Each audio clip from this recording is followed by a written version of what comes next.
Step 14. Installing reflective or radiant barrier insulation.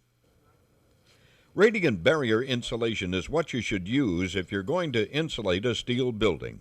Exactly how it works and why it's more effective is better left up to the expert advice of an absolute steel building consultant, so we're not going to get into that right now. Also, it's an optional item and is not included with our standard building kit, but because some people order it along with the building, we're going to show you how to install it. For the purposes of this installation demonstration, we're only going to be putting insulation on one wall, but we'll explain how to install insulation on the whole building. Installing insulation is done in conjunction with installation of exterior panels. As such, it wouldn't be a bad idea for those who have purchased insulation with their building to first watch this chapter, then watch the complete section on installing the exterior panels, and then come back to this before putting your insulation on.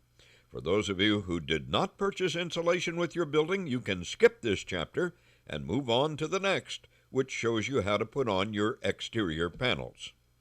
Roughly a 1/4 inch thick, this insulation is designed to be put directly on the frame before you put the exterior panels on. Take a measurement from the bottom of the base rail to the top edge of the first roof purlin and cut a length of insulation to match.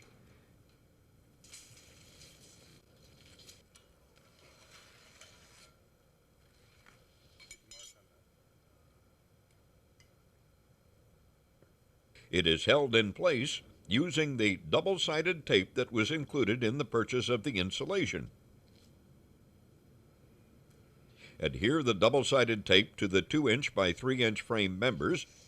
Also, it's a good idea to put some here and there on frame pieces just to make sure it stays up there until you get the exterior panels on.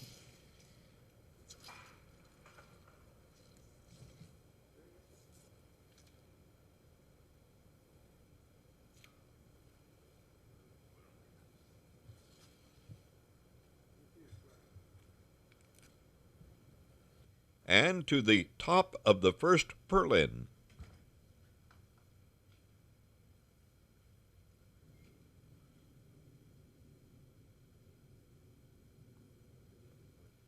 When installing insulation or exterior panels, always start at the left side as you're facing the wall of the gable or peaked walls and work toward the right. We have the panels sized to work this way. For the sides, start at the front end, work toward the back on both sides. The white side of the insulation goes toward the interior of the building. When applying the insulation to the frame, always start at the bottom and work your way up. Try to keep your insulation tight and without sags or wrinkles in it. Your insulation is 48 inches wide and is going to run vertically. Trimming insulation around doors and windows. When you get to the door and/or window openings, you'll need to trim the insulation. Using the utility knife, trim the insulation even with the edge of where the back flange to the J-trim is going to be. As you get a row of insulation on, you can then apply a sheet of the exterior panel over it. This will prevent the wind or elements from damaging the insulation. This is very important. Applying an exterior panel over each length of insulation as you go. If you don't, you're liable to have all the insulation come down with a bit of wind. Which brings me to an important point.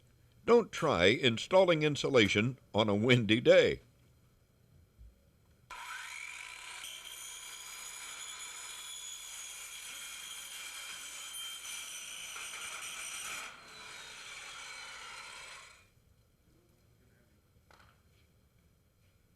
Next, place your exterior wall panel over the insulation and screw right through the exterior panel, through the insulation, and into your building frame.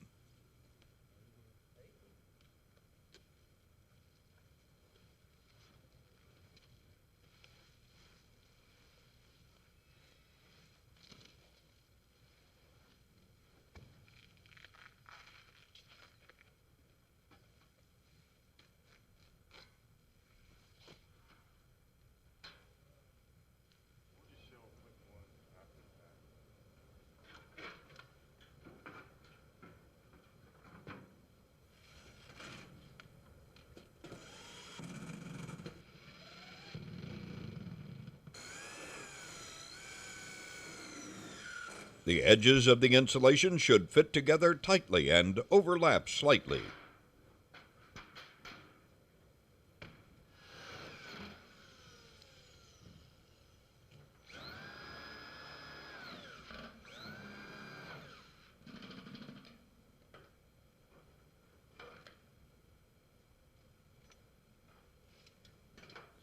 Now, on the inside of the building, use the single-sided white or scrim tape and run that over any of the seams.